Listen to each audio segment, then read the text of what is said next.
Hello.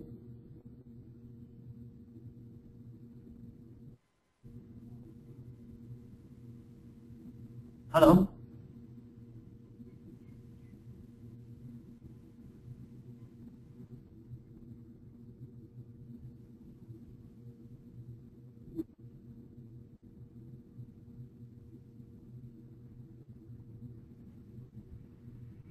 Hello.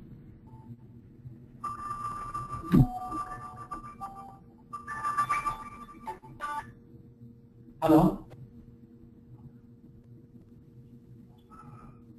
What up? Okay, just show my screen and then start, right?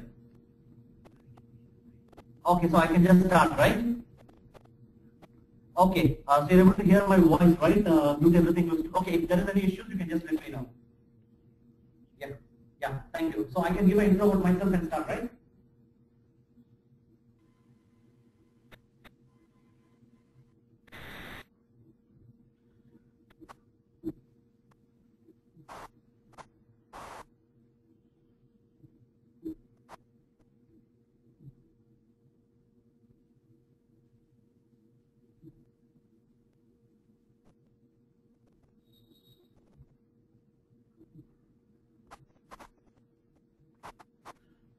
Good afternoon, everyone. I'll be giving a session on SQL Server database architecture.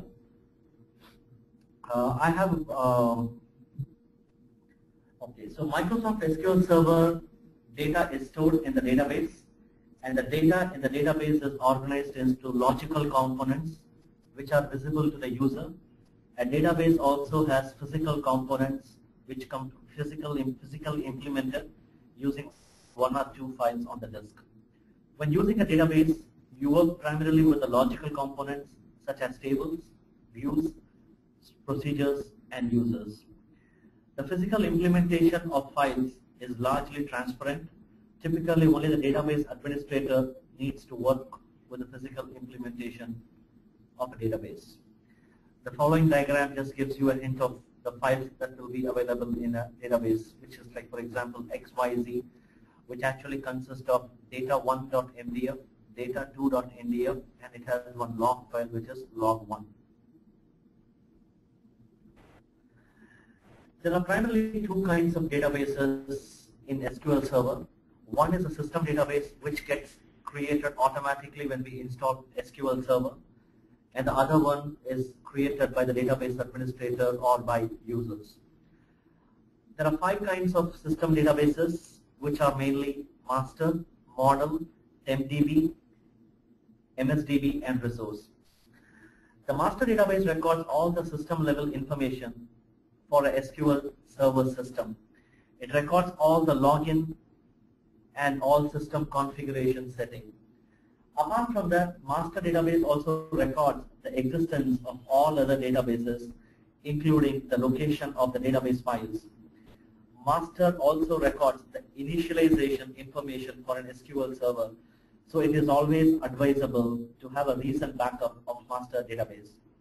The model database is used as a template for all databases created on a system. The tempdb holds all the temporary table and temporary stored procedures. This database gets created every time an SQL server starts.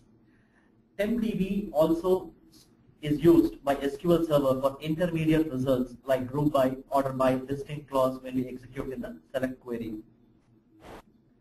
The MSDB database is used by SQL Server agent for scheduling alerts, jobs, and for recording operators and other kind of backup and restore history information. The resource database is a read-only database that contains all the system objects that are included with SQL Server 2005 and henceforth and with other versions. SQL Server system objects such as sys.objects or anything that belongs to sys schema are physically persisted in the resource database, but they logically appear in the sys schema of every database. The resource database does not contain any user data or user metadata. SQL Server architecture, as I have mentioned prior, can be primarily classified as physical database architecture and logical database architecture.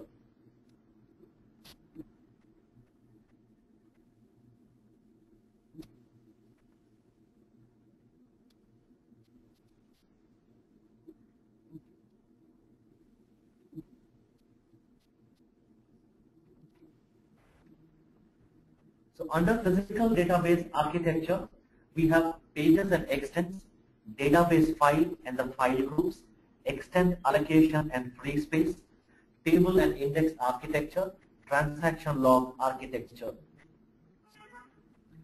The fundamental unit of data storage in SQL Server is the page. The disk space allocated to a data file, be it MDF or NDF in a database, is logically divided into pages numbered from 0 to n. The disk operations in a database happens mainly at the page level. Extents are a collection of 8 continuous pages and are used by SQL Server to efficiently manage the pages. All pages are stored in extents. In SQL Server, the page size is 8K. This means SQL Server database has got 128 pages per megabyte. Each page begins with a 98-byte header that is used to store system information about the page number, the page type, the amount of free space on the page, the allocation unit ID of the object that owns the page. The following table shows 8 types of pages in the data file of SQL Server. Primarily, we have data page, index page, text and image page, GAM and SGAM, page free space, index allocation map, bulk change map, and differential change map pages. Database generally stores the data of a table except the text, image, and n-text. The index page contains the index entries. The text, n-text, and image data are stored in text and image page. Extent allocation information is stored in GAM and SGAM. Information about the free space available on the pages is stored in PFS. Information about which extents are used by a table or index is stored in index allocation map page. Information about the extents modified by bulk operations since the last backup log statements are stored in bulk change map, and information about the extents that have changed since the last database backup is stored in differential changed map.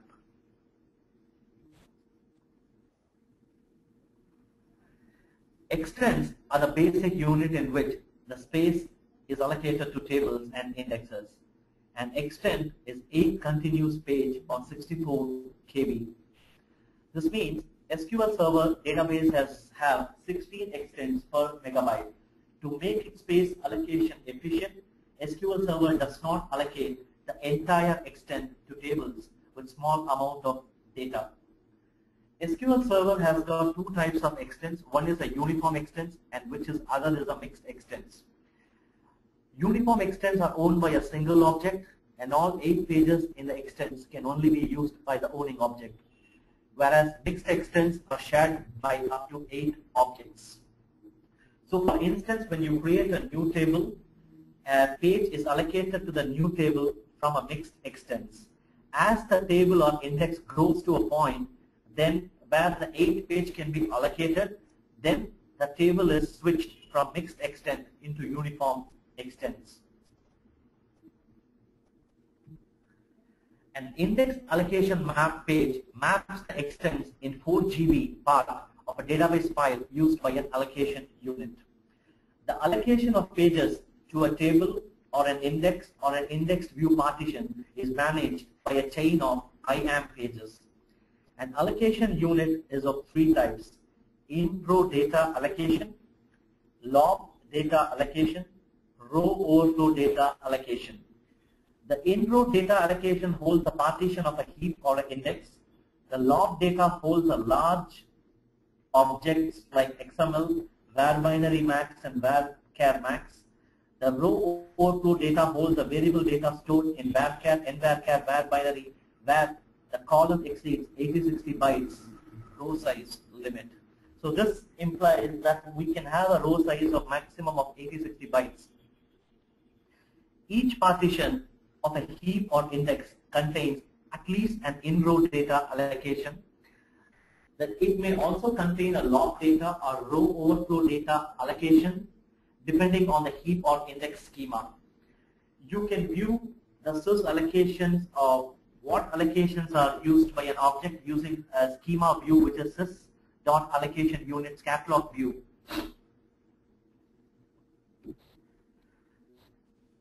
The database next we cover is database files and the file group. Microsoft SQL Server maps a database over a set of operating system files. Data and log informations are never mixed on the same file, and individual files are only used only by one database. SQL Server database primarily have three kinds of file. One is a primary data file, other is a secondary, and the third one is a log. The primary data file is the starting point of the database and points to other files in the database. Every database has got one primary data file. The recommended file extension for primary database is MDF. The secondary data file comprises of all the data files other than the primary data file. The recommended extension for the secondary data file is .ndf. The log files hold all the log information used to recover the database. There must be at least one log file for each database, although there can be more than one. The recommended extension for log is LDF. SQL Server does not enforce these extensions, but these extensions are recommended to help identify the use of these files. In the SQL Server, the location of all the files in the database are recorded in both the master database and the primary file of the database. Most of the time, the database engine uses the file location information from the master database. Each of these files has got two names. One is a logical name, the other one is an OS file name. The logical name is a name used to refer to the file in all transact SQL statement. The logical file name must conform to the rules for SQL Server identifiers and must be unique to the database. The OS file name is the name of the physical file. It must follow the rules for Microsoft Windows OS file naming convention. Next, database file groups. Database files can be grouped together in file groups for allocation and administration purpose. Some systems can improve their performance by controlling the placement of the data and the indexes onto a specific disk drives. File groups can aid this process. The systems administrator can create file group for each disk drive and assign specific tables and indexes to specific file group. No file can be a member of more than one file group. Log files are never a part of file group, and log space is managed separately from the data space. There are two types of file group. One is primary, the other one is user defined. The primary file group contains the primary data file and any other file not specifically assigned to another file group. All pages from the system tables are allocated in the primary file group. User-defined file groups are created by user, and we can use the file group by creating specify using the file group keyword in the create database or alter database statement. If no default file group is specified, the primary file group is taken as the default when we create an object. One file group in each database operates as a default file group. So when SQL Server allocates a page to a table or index for which no file group was specified, when they are created, the pages are allocated from the default file group. Extend allocations and free space. Microsoft SQL Server contains data structure that track extend allocation and free spaces. There are few benefits of this architecture. The free space information is densely packed, so there are relatively few pages containing this information. This also increases the speed by reducing the amount of disk reads necessary to retrieve the allocation information and increasing the chance the allocation pages will remain in the memory, eliminating even more reads. Most of the allocation information is not chained together, which simplifies the maintenance of the allocation information. Each page allocation or deallocation can be performed quickly, decreasing the contention between the concurrent tasks needing to allocate or free the pages. SQL Server uses two kinds of allocation map. One is GAM, the other one is SGAM. GAM refers to Global Allocation Map. This page records what extents have been allocated. Each GAM covers 64,000 extents or nearly 4 GB of data. The GAM has one bit for each extent in the interval it covers. If the bit is 1, the extent is free. If the bit is 0, the extent is allocated. The shared global allocation map records what extents have been currently used as mixed extents and have at least one unused page, so that when we create a new table, SQL Server can place the table to begin with on the SGAM or where the space is available. Each SGAM covers 64,000 extents or nearly 4 GB of data. The SGAM has got one bit for each extent in the interval it covers. If the bit is 1, the extent is being used as a mixed extent and has free spaces. If the bit is 0, the extent is not used as a mixed extent, or it is a mixed extent whose pages are all in use. Next, there is a special page called page free space. This records whether an individual page in a heap or an in-text or text or image column has been allocated and the amount of free space on each page. Each PFS page covers approximately 8,000 pages. For each page, the PFS has a bitmap recording whether the page is empty or it's full till 1 to 50%, or it's 51 to 80% full, or 81 to 95% full, or 96 to 100% full. After an extent has been allocated to an object, SQL Server uses the PFS page to record which pages in the extent are allocated or free and how much free space is available for use. This information is stored when SQL Server has to allocate a new page or when it needs to find a page with free space available to hold a newly inserted row. A PFS page is the first page after the header page in the data file. The next comes is the GAM, which is the page number 2, followed by SGAM, which is the page number 3. That is a PFS page approximately 80,000 pages after the first, and there is another GAM after 64,000 extents after the first GAM on the page 2, and another GAM each 64,000 extents after the first GAM, SGAM on page 3. Table and index architecture. Objects in SQL Server database are stored as a collection of 8 KB pages. In SQL Server, table and index pages are contained in one or more partitions. A partition is a user-defined unit of data organization. By default, a table or an index has got only one partition that contains all the table or index pages. The pages of a heap or clustered index are managed in one or more allocation unit depending on the column type in the data rows. The partition resides in a single file group. A table is contained in one or more partitions, and each partition contains data rows in either a heap or a clustered index architecture. To view the partition used by a table or index, we can use sys.partitions catalog view. SQL Server table uses one of the methods to organize their data pages within a partition. Either it uses a clustered table.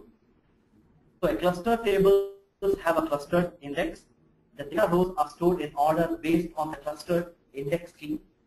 The clustered index is implemented as a B-tree index structure that supports fast retrieval of the rows based on their clustered index key values. And the pages in each level of the index, including the data pages in the leaf level, are linked in a doubly linked list. In case of heap, the tables have no clustered index. The data rows are not stored in any particular order. And there is no particular order to sequence of the data pages. Data pages are not linked in a linked list. Indexed views have the same storage structure as clustered index. When a heap or clustered index has got multiple partitions, each partition has a heap or a B-tree structure that contains a group of rows for that specific partition. For example, if a clustered index has got 4 partitions, there are 4 B-trees, 1 in each partition.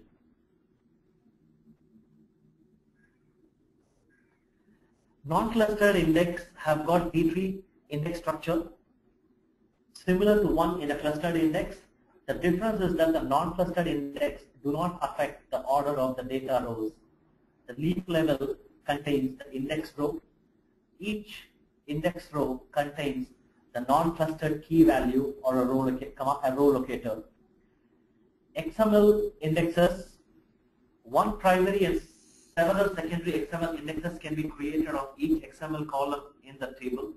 An XML index is a shredded and a persistent representation of the XML binary large objects in the XML data type column.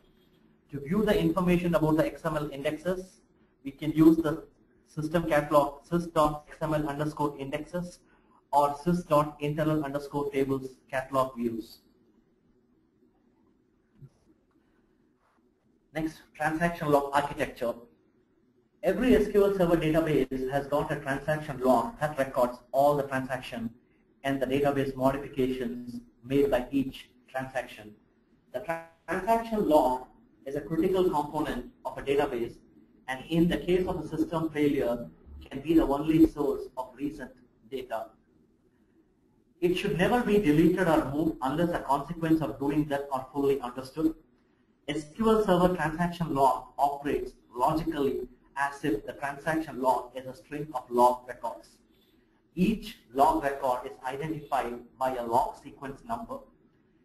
Each new log record is written to the logical end of the log with an LSN that is higher than the LSN of the record before it.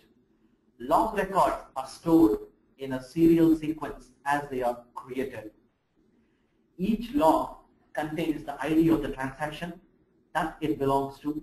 For each transaction, all log recorded associated with the transactions are individually linked in a chain using backward pointer that speeds up the rollback of the transaction. The transaction log keeps the before and the after image of the data that is being modified. Write-ahead transaction log architecture. SQL Server uses write-ahead log mechanism. A write-ahead log guarantees that no data modifications are returned to the disk before the associated log record is returned to the disk. This maintains the asset properties for a transaction. To understand how the write-ahead log works, it is important for you to know how data modified is returned to the disk. SQL Server maintains a buffer cache into which it reads the data pages, and when data must be retrieved, data modifications are not made directly to the disk, but they are made to the copy of the page in the buffer cache. The modification is not returned to the disk until a checkpoint occurs in the database, or the modification must be returned to the disk so that the buffer can be used to hold a new page. Writing a modified data page from the buffer cache to the disk is called flushing the page. A page modified in the cache but not yet returned to the disk is called a dirty page. At the time a modification is made to a page in the buffer, a log record is built in the log cache, and that records the modification. This log record must be returned to the disk before the associated dirty page is flushed from the buffer cache to the disk. If the dirty page is flushed before the log record is written, the dirty page will create a modification on the disk that cannot be rolled back if the server fails before the log record is returned to the disk. SQL Server has a logic that prevents a dirty page from being flushed before the associated log record is written. a log record are returned to the disk when the transactions are committed, checkpoints, and the active portion of the log checkpoints flushes the dirty data from the pages from the buffer cache of the current database to the disk. This minimizes the active portion of the log that must be processed during a full recovery of a database. SQL Server database engine divides each physical log file internally into a number of virtual log files. The virtual log files have no fixed size and they are no fixed number of virtual logs for a physical file. The database engine chooses the size of the virtual log file dynamically while it is creating or extending the log file. The database engine tries to maintain a small number of virtual log files. The size of the virtual log files after a log file has been extended is a sum of the size of the existing log and the size of the new file increment. The size or the number of the virtual log file cannot be configured or set by the administrators. So next we'll be covering the logical database architecture, under which we'll be covering the table and the data types, the default rules and constraints, indexes, views, stored procedures, functions, and triggers. All the data in SQL Server database are contained in objects called table. Each table represents an entity. SQL Server table has two main components. One is columns, which is called the attributes, and other is a row. Each column represents some attribute of the object modeled by the table, and each row represents an individual occurrence of an object modeled by the table. Data types. One of the properties of the column is called a data type, which defines the type of data the column can hold. Default rules and constraints basically help in maintaining or imposing the data integrity in the database. Default specifies what values can be used in a column if you do not specify a value for the column while inserting a row. Default can be anything that evaluates to a constant, such as a constant or a built-in function, anything. Rules are for backward compatibility feature that perform some of the same functions as check constraint. Check constraints are preferred and standard way to restrict the values in a column. Check constraints are also more concise than rule. That can be only one rule applied to a column, but multiple check constraints can be applied. Check constraints are specific as a part of the create table statement, while rules are created as a separate object and then bound to the column. Constraints allows you to define the way Microsoft SQL Server automatically enforces the integrity of the database. Constraint defines rules regarding the values allowed in column and are the standard mechanism for enforcing integrity. So this kind of enforcement is called generally the domain integrity. Using constraint is preferred to using triggers, rules, and defaults. The query optimizer also uses constraints definition to build high-performance query execution plans. Classes of these are the types of constraints. We can have a not null, a check constraint. Not null specifies that the column does not accept the null value. Null is not equal to blank or zero. Null generally refers to something as unknown. Check constraints enforce domain integrity by limiting the values that can be placed in a column. Domain integrity can be achieved using check constraints. A unique constraint enforces the uniqueness of the value in a set of columns. No two rows in a table are allowed to have the same values for the column in a unique constraint. Primary key also enforce uniqueness, but primary keys do not allow null values. A unique constraint is preferred over a unique index. Primary key constraints identify the column or the set of columns whose value uniquely identify a row in a table. No two rows in a table can have the same primary key value. You cannot enter a null value for a column in a primary key. Using a small integer column as a primary key is recommended. Each table should have a primary key. A table may have more than one combination of columns that could uniquely identify the rows in a table. Each of this combination is candidate keys. A foreign key is one table points to a primary key in another table. A foreign key prevents action that would leave rows with foreign key values that there are no primary keys with that value. Indexes. Index is a structure associated with a table or views that speed up the retrieval of the rows from the table or view. An index contains keys built from one or more columns in a table or view. These keys are stored in a structure that allows SQL Server to find the rows associated with the key values quickly and efficiently. There are two types of indexes. One is clustered and the other one is non-clustered. Basically, in case of a clustered index, the data are physically ordered by the key value, whereas in non-clustered, it's not the case, and I think I've covered this in the previous session itself.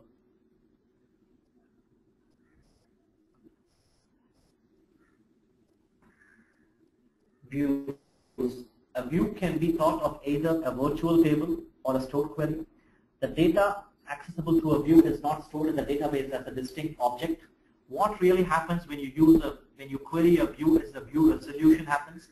So whatever the select statement that is being stored underneath the view gets executed. A user can use this virtual table by referencing the view name in the transact SQL the same way a table is referenced. A view is used to do any or all of these functions. Restrict a user to specific rows in a table. Restrict a user to specific columns. Join columns from multiple tables so that they look like a single table. Aggregate information instead of supplying the detail. And also view can be used as a security mechanism where an end user may have access to the view but not to the underlying table. Stored procedures are a group of pre-compiled SQL statements with a single execution plan. Microsoft SQL Server stored procedures can return data in the following ways. We can either have the output, we can make a stored procedure to return an output parameter, which can either be an integer or a character value or a cursor variable. A stored procedure can also return code, which is always an integer, or a stored procedure can also return a result set, which can be used by the front-end application. Stored procedure, again, as mentioned, basically reduces the network traffic, because across the network, all you have to do is just send the stored procedure link, since the code of the stored procedure resides on the server. Second, stored procedure can be used as a security mechanism by which complicated business logic can be implemented within a stored procedure. Also, a user can have only execute permission to a stored procedures, not to the underlying tables. And stored procedures, because the execution plan is already compiled, it yields a better performance when they are executed. Functions is, in programming language, or subroutines used to encapsulate frequently performed logic. Any code that must perform the logic incorporated in a function can call the function rather than having to repeat all of the function logic. SQL Server has got mainly two kinds of functions. One is built-in, which is provided by SQL Server. The other one is a user-defined function, which allows you to define your own transact SQL function using create statement. User-defined function can take 0 or more input parameter and return a single value. One of the main advantages of having a function over stored procedures is function can be used as inline with your select statement, but in case of a stored procedure, you may have to trap the value into a variable and then you can use it. Triggers are special case of stored procedures defined to execute automatically when a DDL or DML changes happens. There are two kinds of triggers. One is the DML trigger, which gets invoked whenever we have an update, insert, or delete statement. and DDL triggers correspond to any DDL events on the DB or server. Triggers are powerful tools that sites can use to enforce their business rule automatically when the data is modified. Triggers can extend the integrity check logic of SQL Server constraint default rules, although constraints and defaults should be used instead whenever they provide all the necessary functionality. One table can have multiple triggers. Create trigger statement can be defined with for update or for insert and for delete clause to target a trigger to a specific class of data modification action. And we can use the if update clause in a trigger to check if a particular column is being modified so that we can make some necessary updation in the system.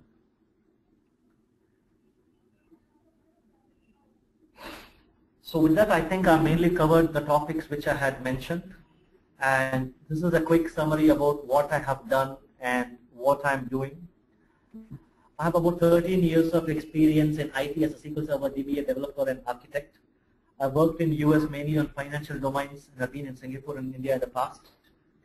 I've worked with SQL 6.5, 7.0, 2000, 2005 and 2008 versions. I have over about 6 years of experience in SQL Server as a DBA, over about 7 years of experience as a SQL Server developer, and I've worked with business analysts, project managers, architects, network and infrastructure admins, and I have a good client interacting skills. And if there is always a good opportunity, I'm always open to it as long as it's a good role. So you can reach me at venkat_SQLDBA@yahoo.com.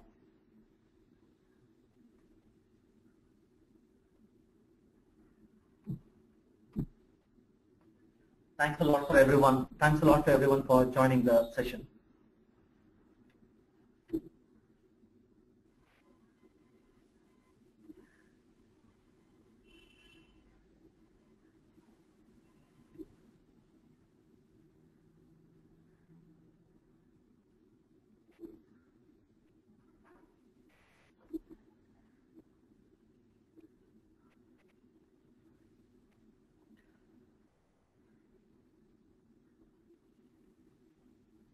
So few of the questions which I have thought I'll cover is one is asset property. So the asset property mainly refers to atomicity, consistency, isolation and durability. Atomicity actually states that the database modification must either should be complete or nothing should take place in the database. So if there is an issue with the transaction, either everything should be rolled back or everything should be completed. What consistency states that only valid data which confines to a business rule should generally be allowed within a database. Isolation refers to no two transactions will have the same ID, so which means they will never overlap over each other. Then durability means even though if the server shuts down, whatever is recorded in the transaction log, be that your transaction is committed or rolled back, SQL Server will automatically make sure that the transaction gets committed when it starts the next time. Okay, next comes, I have been defining about these pages, which is GAM, SGAM, and PFS. So the question is, can we look at these pages? Yes. We have a DBCC command, which is called DBCC page. Using these commands, you can actually look at the content of a page.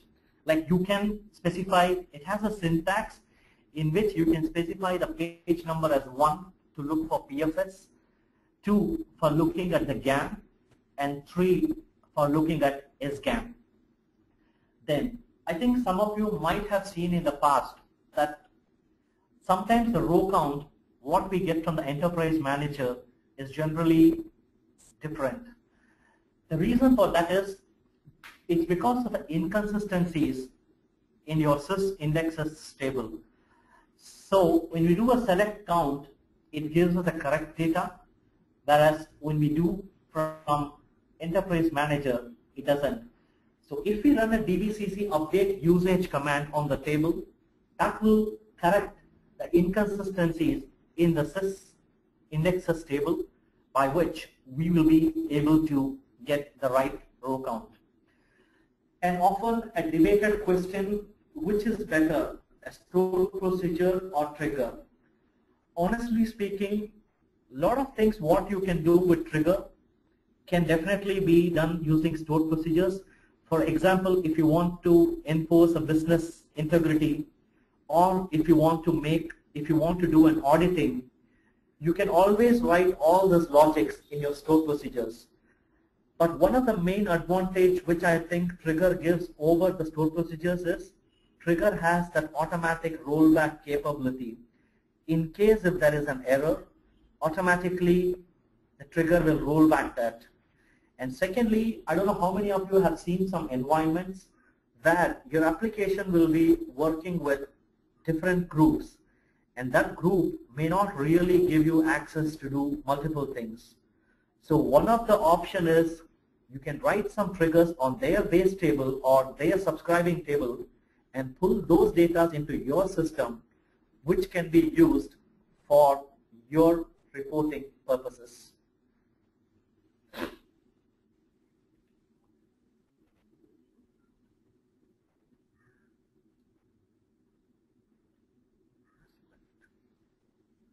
Okay, one of the user just wants to know, Mr. Praveen Kumar just wants to know, like, what is the MDF, LDF and NDF?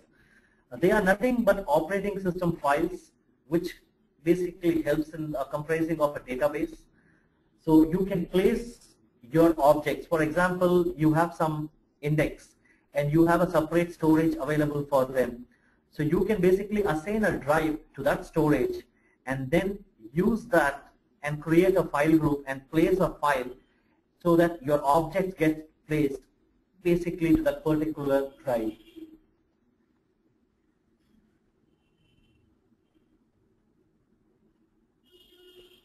Okay, so Mr. Ajit Paul has a question. As a developer, how the understanding of DB architecture helps in creating DB structures, and how can be used for better optimization in DB creation?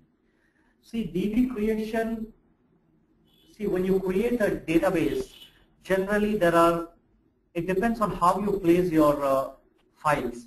For example, in what kind of RAID configuration you want to place your file, whether it's going to be a RAID 0 or RAID 10 or RAID 5, because each of the RAID has got its own benefits. And when you are creating some database objects, it is always better to use all the possible constraints so that we don't have to necessarily do a recoding of that particular one. And apart from that, one should be aware of certain things. For example, often people may want to create some temporary tables in the stored procedures, which is fine. But again, there is a big difference when you create a temporary table when you immediately at the beginning of your stored procedures or when you create it in the middle. So when you create it in the middle or you use select into or anything like that, often because of the DDL statement, the stored procedures may get recompiled. So a recompiling of stored procedures can bring down your performance to a certain extent. So there are some best practices by which you may have to do it. And also you need to know how the optimizer actually uses the index so that the kind of parameter that you will be receiving or you will be using, you can be sure whether your optimizer will be able to use it.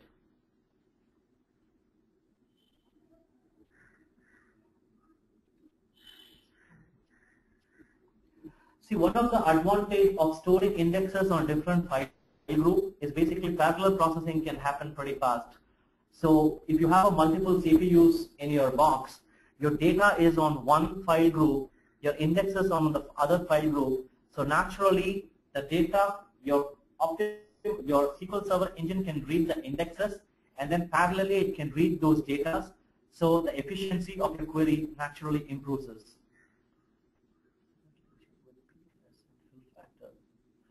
PFS has got no relation with fill factor. See, what is fill factor is used is, PFS is mainly used by SQL Server to track the free pages information. Fill factor is mainly used to prevent page splits of the pages. So when we define a fill factor, say of 90%, SQL Server makes sure that we do not have, or the page does not get filled up more than 90%, so that we can avoid the page splits. And fill factor mainly applies to your leaf page. You can use pad index option in your create index, which can affect your non-leaf page.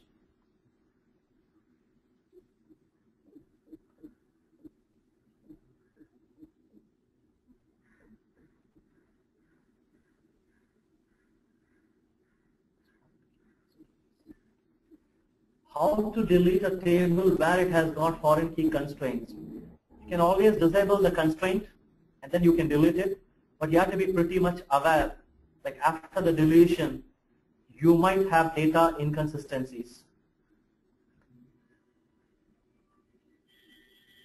The checkpoints, are these configurable? See, checkpoint is something which is issued by SQL Server. You can manually issue a checkpoint also from the query analyzer, where you are forcing the data to be written, or if you have a commit trend in your transaction handling, the data automatically get returned to the disk. So Netaji's question, is there any technique to migrate the database in SQL Server to MySQL?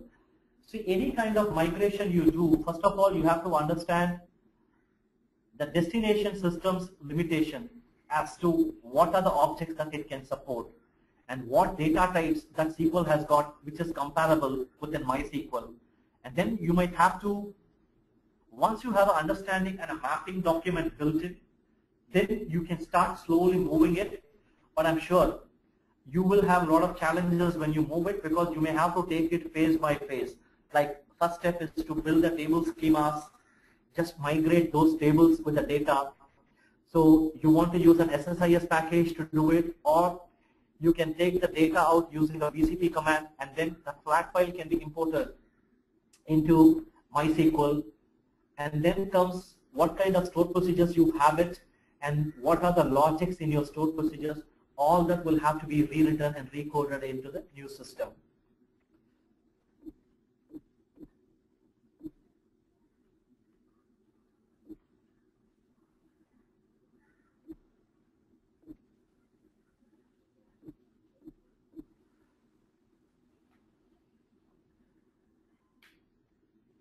See, in which scenarios you would recommend the business logic to be written in stored procedures? This is pretty tricky question, because a business logic can be actually written in your middleware, like a .NET DLL, or it can be written in stored procedures. But if you have seen some financial institutions, which I don't know how many of them are aware, a lot of financial institutions try to put a lot of their business logics into their stored procedures, because these systems have been lying with them for a very long time. So there are certain environments where you are forced to put all your business logics in the stored procedures, because if you want to rewrite all the logic back to a .NET, that will involve a huge project. So basically, it's basically a give and take. For example, if you're designing something new, then you can make sure that, okay, what logic can be on your middleware, what can be on your stored procedures.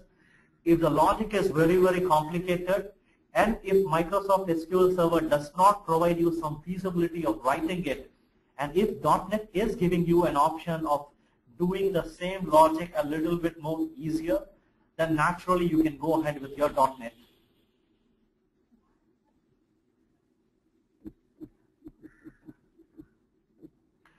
So what is a checkpoint? Checkpoint is nothing but all your pages from the memory are flushed into your files. Chandra Prakash wants to know which one is faster, clustered or non-clustered index. Clustered index are faster because when you query an index, you have a root page followed by intermediate page followed by leaf page and data page. There is 4 levels of pages. But in case of clustered index, the third level, which is the leaf page itself, has a data. But in case of a non-clustered index, that leaf page has a pointer to the data, which is at the 4th level.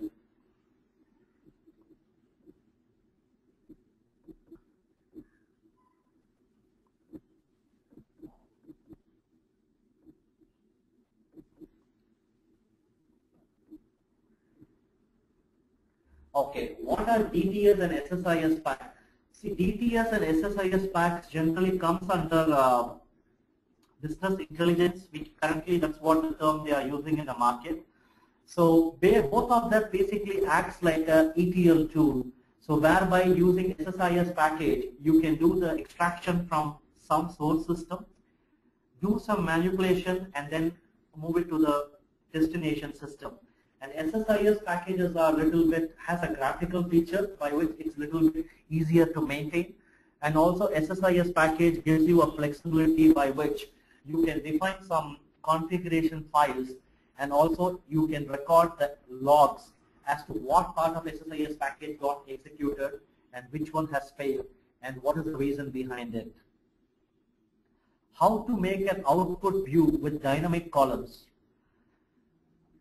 See, I think what Mohammed means is, suppose if user wants to select suddenly 4 columns, then the only option to do that is basically you have to build a dynamic SQL to do it. But the drawback of dynamic SQL is you got to be pretty careful, because dynamic SQL may not always execute the correct execution plan if mainly are using with exec statement. And dynamic SQL can be prone to SQL injections if the end user is not restricted through his access. And apart from that, if at all you want to use a dynamic SQL, then the other option is you can use the SP execute SQL, which takes the n varchar data type, which tries to generate an execution plan in the which generates an execution plan. Okay, Nikhil Chauhan wants to know, as described earlier, it is not advisable to delete the log file. Okay, so the question here is, what is making your log file grow too huge? Number one, if you have transactions which are not correctly returned, then your transaction can get very huge.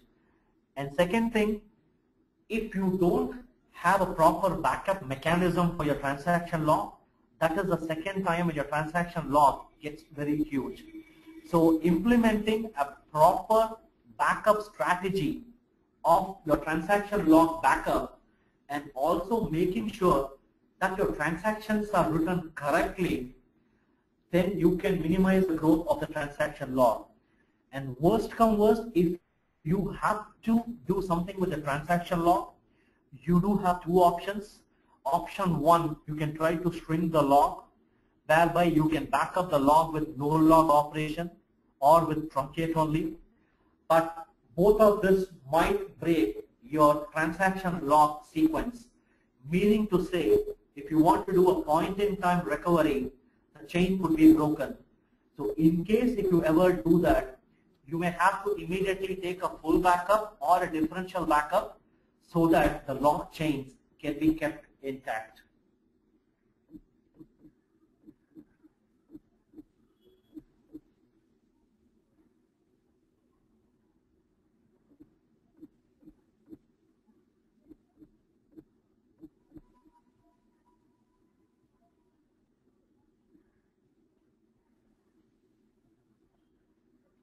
I have restored a production database in test environment. How can I maintain the same user permissions in the test environment? See, you can always have a script through which, see, if you feel that the production users don't exist in your test environment, you can always maintain a script through which you can drop all those users, and you can always create your test environment users as a script and execute it on those databases. Because that is one of the things which we used to do, and have that script stored in a VSS, and whenever a person wants to use, or a person wants a new user to be added, we would be making some changes to the base script.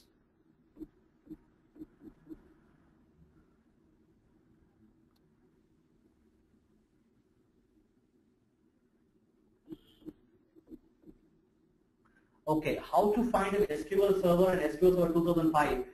See, basically, the main use of timestamp column, if you don't have a timestamp column, and if you want to see when a record got updated, naturally there will be an entry in your transaction log, but you might have to use some third-party tool to find it out, or you can look at the DBCC log, but that may not give you a complete picture as to what has happened.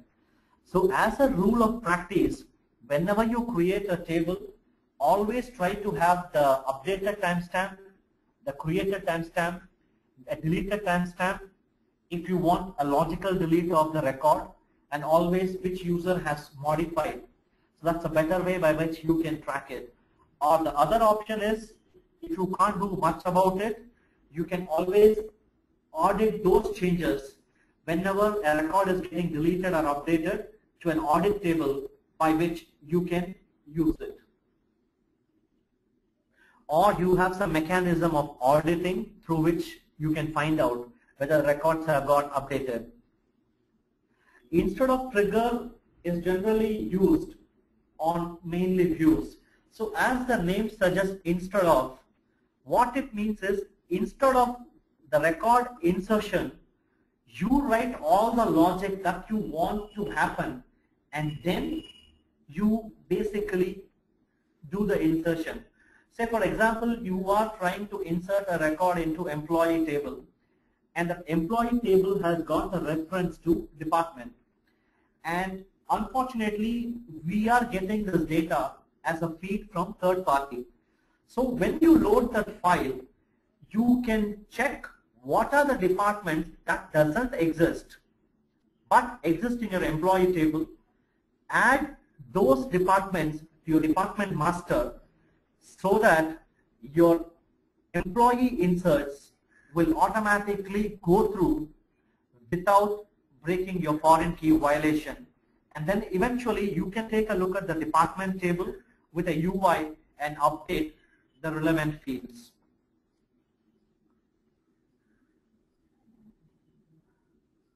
Normal triggers basically are, see, in normal trigger you do an insertion, and then you do a validation, and then you do a rollback. That's where there is an overhead. But instead of triggers, before inserting itself, you are making sure whether all the logic is met. If the logic is not met, you don't have to do anything. Basically, you don't insert the record and you can come out of it.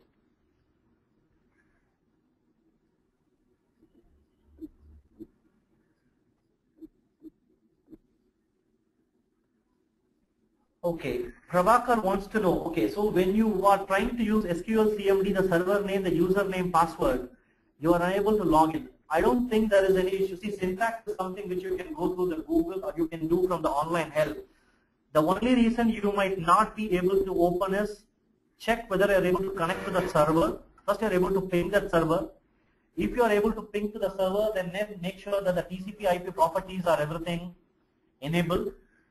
So if you are able to connect using your query analyzer, I really don't see an issue what can go wrong when you are trying to connect with your SQL CMD.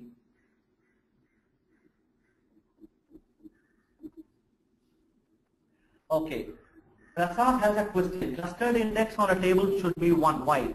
See, you tell me, once the data are physically organized, how can you have 2 indexes by which the sort order, suppose you have an index key on first name and one is on timestamp. So how can the data actually be swapped this way and that way? So that's why SQL Server enforces that whatever key you find is appropriate for clustered index, create them. And clustered index columns are generally better for range kind of operators, or it's very much good on any integers and all those things.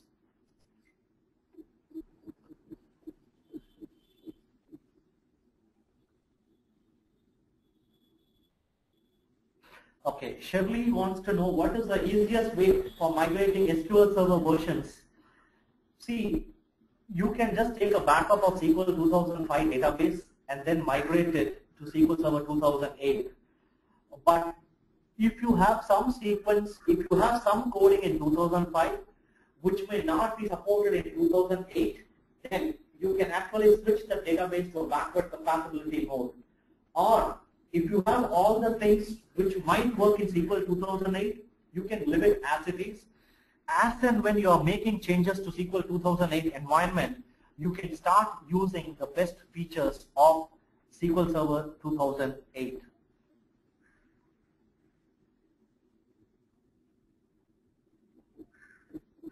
Then the data in the log file is moved to data file. Like Chandramauli's question, it happens whenever you do a checkpoint or you do a commit tran, or SQL Server basically wants to flush the data from the log buffer and then move it to data file. What is query optimizing is optimizer. See, query optimizer engine basically finds out when you run a query what is the best way to retrieve the data, which means in terms of cost. So basically, if you have an index and if using of an index is not going to be a great use, then what that optimizer might do is it might try to do a table scan. But again, whenever you create an index on a column, it doesn't mean all the time the index will be used, because the index is internally built with the algorithm of something called selectivity ratios. So if your selectivity ratio is pretty high, that's when SQL Server itself feels that there is going to be a use with this index.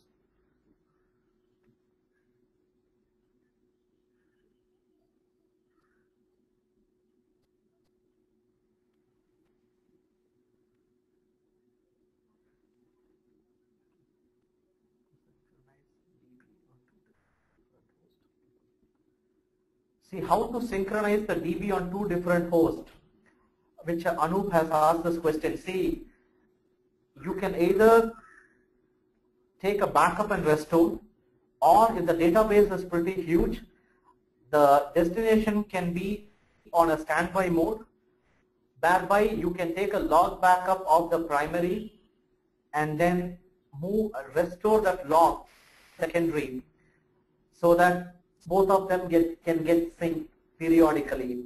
But if you want things to be synchronized then and there, then you have an option of either using replication or you have an option of mirroring. Can we use views to generate aggregated data? Yes. See, if your master database is corrupted, is it possible to rebuild the master database? Yes. You can actually, if you have a backup of the database, you can restore the master database, or you can use a master rebuild M utility, or through the SQL Server setup, you have an option of rebuilding the data master database. But eventually, what will be necessary is you should have a backup of your master database so that that can be restored once the system is correctly installed.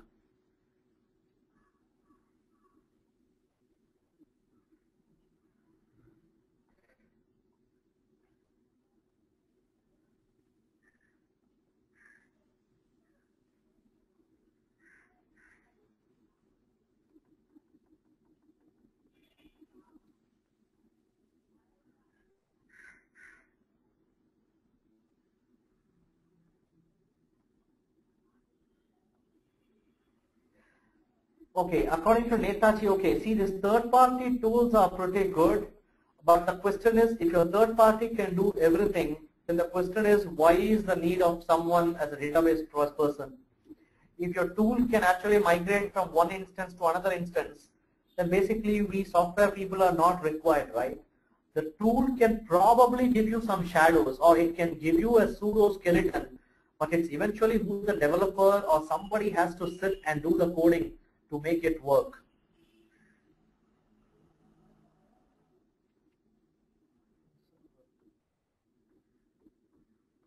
Okay, Prabhakar. Okay, instead of if you want to do an insert delete update on different server, you want to execute all the queries on the local machine. How can I do this? Okay, you can actually create a batch file, and in the batch file you can specify the server name, and you can specify actually a stored procedure or the queries. So when the batch file gets executed, automatically your batch file connects to those servers and executes those commands on those appropriate servers.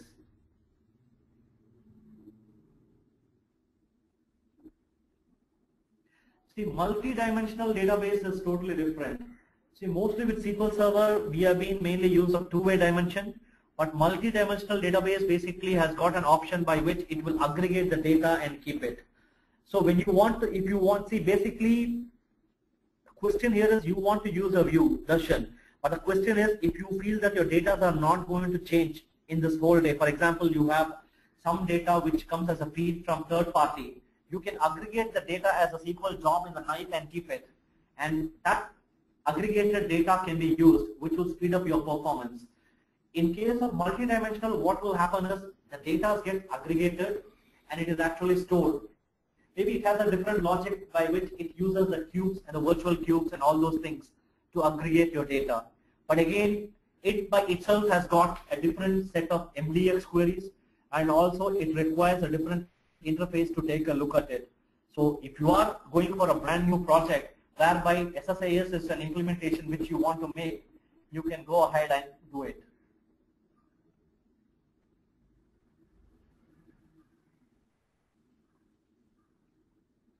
Any method to retrieve the change record in a particular table. I think the DBCC, if you look at the, I think there are some third-party tools through which you can read the transaction logs, but I think there might be some timestamp through which you should be able to get it.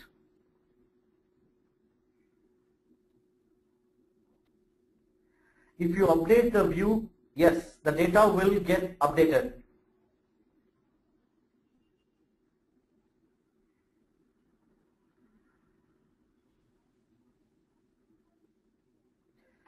A better tool for comparing databases, you can use SQL Compare, which comes from Redgate, through which you can do the comparison.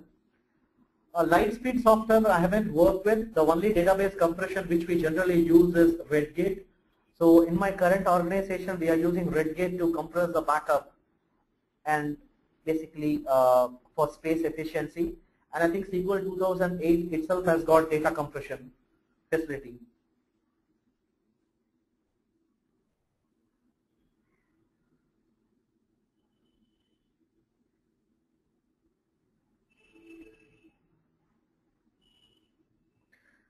Your Gunashekar says execution of a stored procedure is terminated automatically after 10 seconds. How do you increase the execution time of a stored procedure? When you say execution is it terminating from the backend or it is terminating from the UI? If it's terminating from the UI, then you may have to increase your query time out there.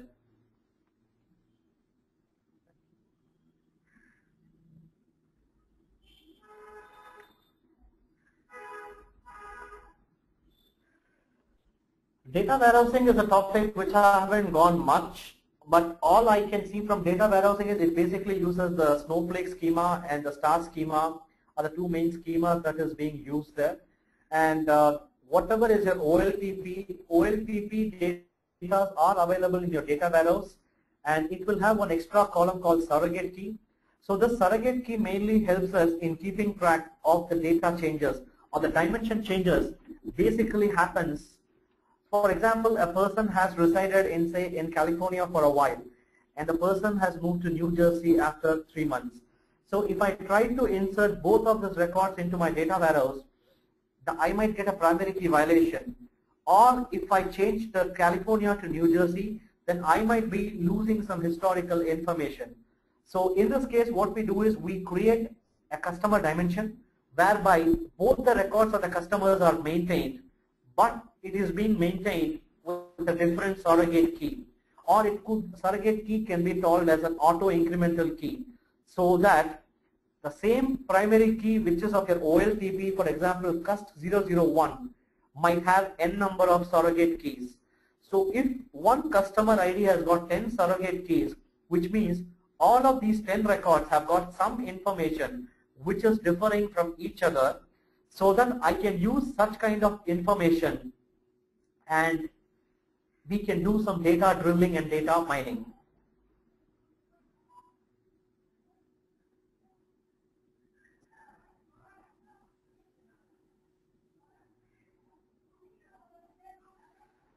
Okay, like Prabhakar's question, see basically whenever someone says a query is very slow, the first thing you may want to look is whether is there any blocking going on the server. If there is blocking going on the server, you may have to find out whether what this user is trying to execute, is it being blocked by some other user. If so, you may have to kill that blocking. So if you feel the blocking is good, not to worry. Then the next thing you may want to look is there any network glitch? If there is any network glitch, then naturally your connectivity is going to be very slow. And the next thing you may want to look is what are the queries that is running on your SQL server which is consuming a lot of CPU or memory. So you can find out those queries. If they are running parallelly along with this user's query, then naturally you may have to take a look at that. So if it's a high CPU intensive query, then you may want to see what the query is actually doing. Maybe it's pulling huge millions of records, or CPU utilization can go high because of unnecessary distinct or order by clause, or the CPU utilization may go high because of hash join, or there could be too much of recompiling on your server. So basically you may have to do all this. And apart from that, you may want to also look at the disk, average disk queue length.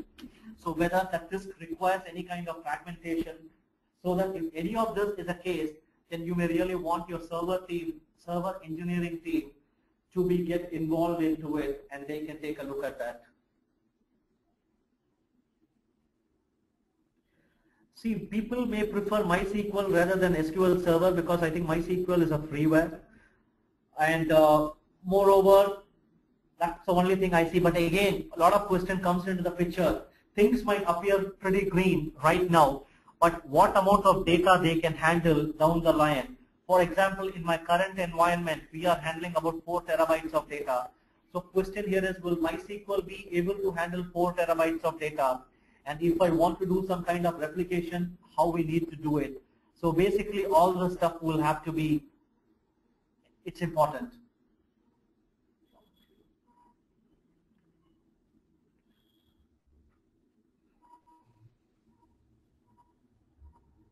So I didn't get that question. Is SQL Server support geometry?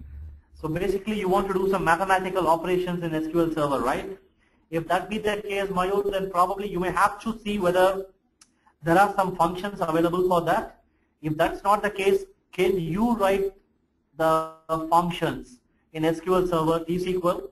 Or if you find it's pretty difficult, and if you have a geometry class available in .NET, then naturally you can write a .NET DLL, and then you can register the DLL as an assembly in SQL Server, and then you can leverage it.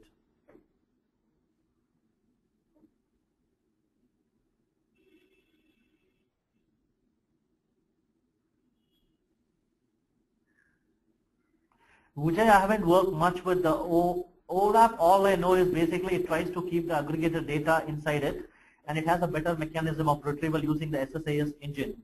But in terms of dimension and fact table is nothing but it's basically, you can say the transaction tables in your OLTP may mainly correspond to the fact tables, but the dimension probably may refer mostly to your master tables. And dimension could be your place dimension, it could be your time dimension. There are different dimensions basically, like place, which could be, it could be a country. Inside that you can drill to a state. From state you can drill to a city, and so on. And time dimension can start, say, from a year, half-yearly. You can go within like quarterly. You can go on a monthly, fortnightly, and all those things.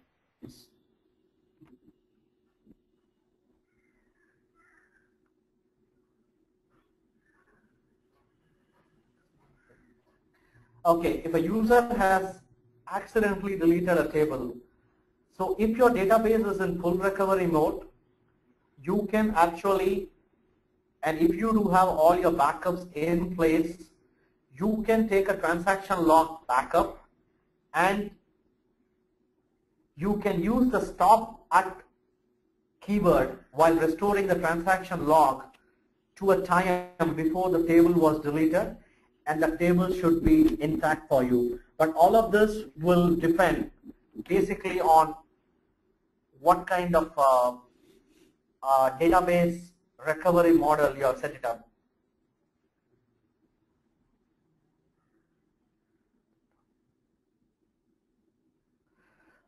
See, again, MySQL, SQL, Netaji, it's very difficult to basically go ahead. You may have to completely look at what is your, See, often people jump into project. First, understand the scope of the project. First, understand what is the growth of the project.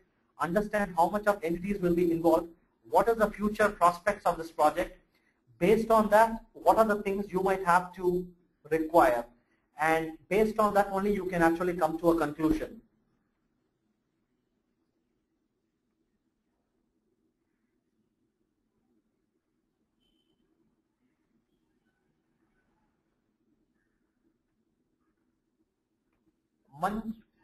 Marju, the surrogate key concept basically will have a little bit of deep knowledge you might have into data warehouse designing, because based on that only you can do. Your point is we can have a varchar as a primary key. I don't see there is an issue.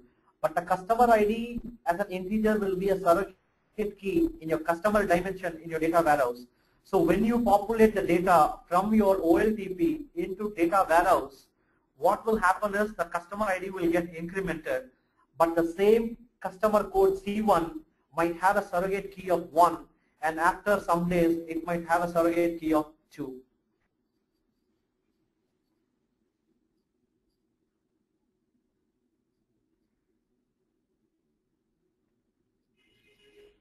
Lock escalation is basically what will, if I have backed up, how much space is going to restore the backup into the same server.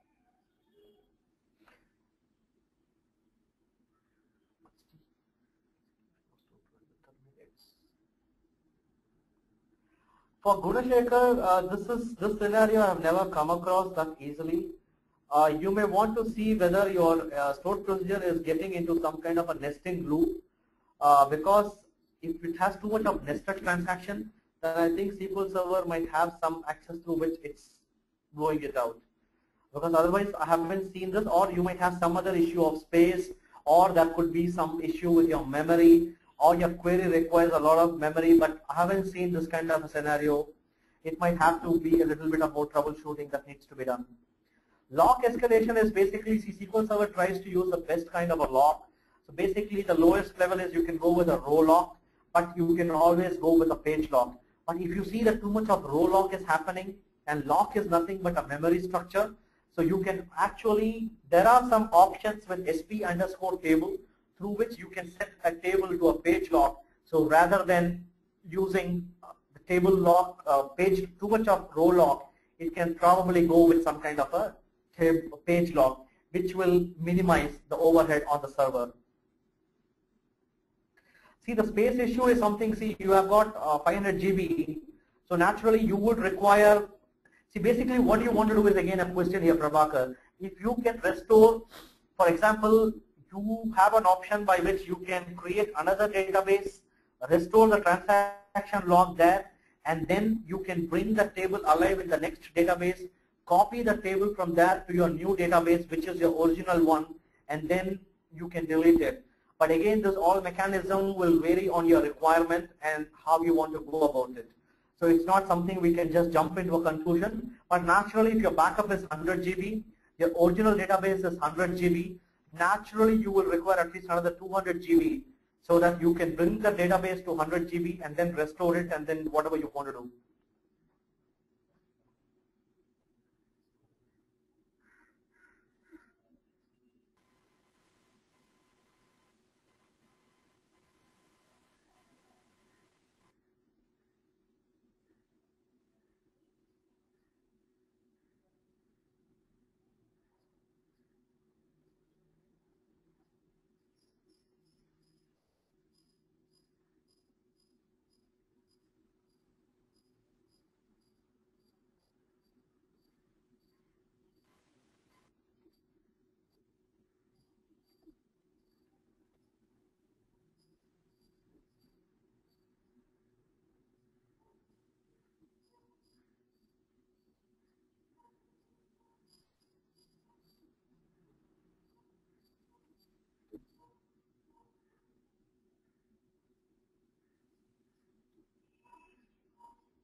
Okay, so I can just stop showing my screen and log out, right? Okay. Yeah, I think we have. I think I've covered all the questions mostly, right? Everything is done. But